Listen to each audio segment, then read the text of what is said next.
Lions TV. We are sponsored by Regal Elevators and Lifts Consultants Limited, a company that is owned and operated by a Millwall fan, just like every single one of the sponsors that you can see on the screen right now. If you are going to do a bit of business in 2025, then please keep it in the Millwall family by checking out all of our sponsors' website links in the description below. This is your preview show looking ahead to the final home league game of the season against Swansea City, who are banging form. Of course, a win for us could still keep the playoff dream alive. As always, let's kick off the show by taking a look at the 11 that Alex Neil might pick to start the match. Okay, no George Honeyman, no Billy Mitchell for the rest of the season. Of course, also no Liam Roberts, who's got a glute injury, I believe. And Lucas Jensen is out for around 9 months with a ruptured Achilles. That's a real shame.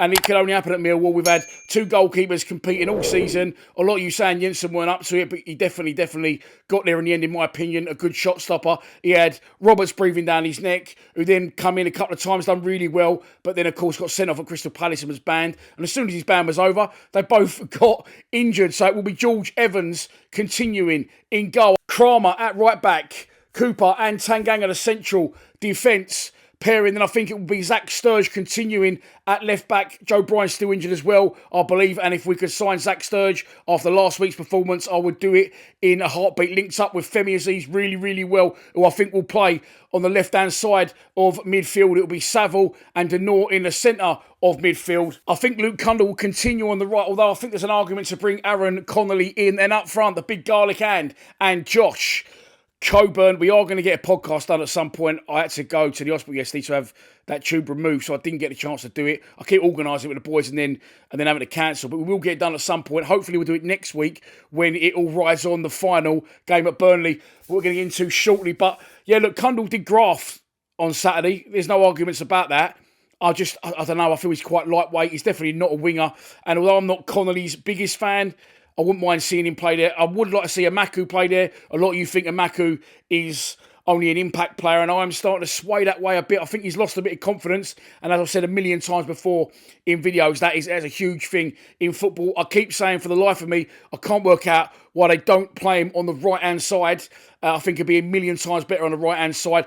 And of course, we got nothing to lose on Saturday, so it is all to play for. However, we are 4 straight wins at the Den and a really good performance against Norwich last time out. There's arguments to keep an unchanged side. Let's move on to our opposition. As we've already mentioned, is Swansea City. Managed by Alan Sheehan. When Kieran said he hates us, Alan Sheehan, my honest reaction was, who the fuck is Alan Sheehan? I've never heard of him in my life. And Kieran is spot on with stuff like this. He told me that Alan Sheehan played for Leeds when we beat him in the playoffs. He played for Swindon when we beat him in the playoff final. And he played for Bradford when we beat him in the playoff final. So he doesn't have the best of luck against us. However, he took over from Luke Williams as the interim. It looks like he could get the job on a permanent basis because they're absolutely flying under him. About 6 games, I think it was 6 games ago, they played Leeds away. They were 2-0 down. Melier dropped a clanger, let Swansea back in, and then Swansea equalised in injury time. And since then, they have been absolutely flying. They have won 5 straight league games, conceding only 1 along the way. That was last time out against Queen's Park Rangers at Loftus Road. And they see them absolutely catapult up the table. However, they can't make the playoffs, so I'm not going to focus on their league position. Of course, I'm going to focus on ours. Let's take a look.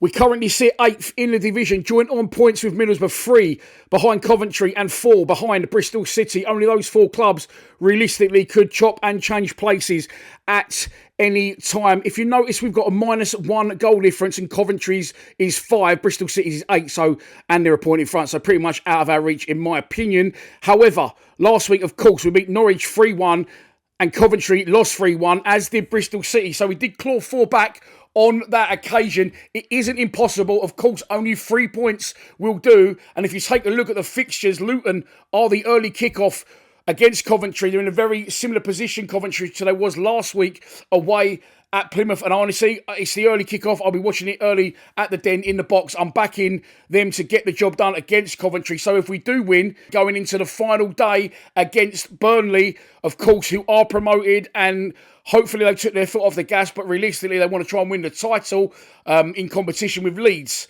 So look, lots of scenarios. All I know is this. We need to go and win this football match. Alex Neil's aware of that. As I said, 4 straight wins at the Den. Let's just keep it up. More of the same. I'm pretty sure it's going to be a sellout. Let's hope we can get the job done.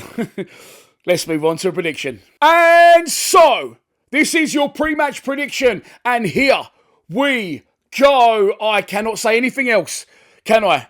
I've got an idea of something that might happen, but I'm not going to say it. I'm going to say that Luton are going to beat Coventry in the early kickoff by 3-1. Middlesbrough, you would have seen the fixtures that are put up there on the screen. Middlesbrough, I can't remember who they're playing. I don't really fear Middlesbrough. I feel that we're a little bit better than them, and we they're not really in the running, although of course they are. I'm looking at Coventry and nothing else, and I'm going to go for a 1-0 Millwall win. I would like to say Mihajlo Ivanovic, but if I say he's going to score, he doesn't. If I don't say he's going to score, he does.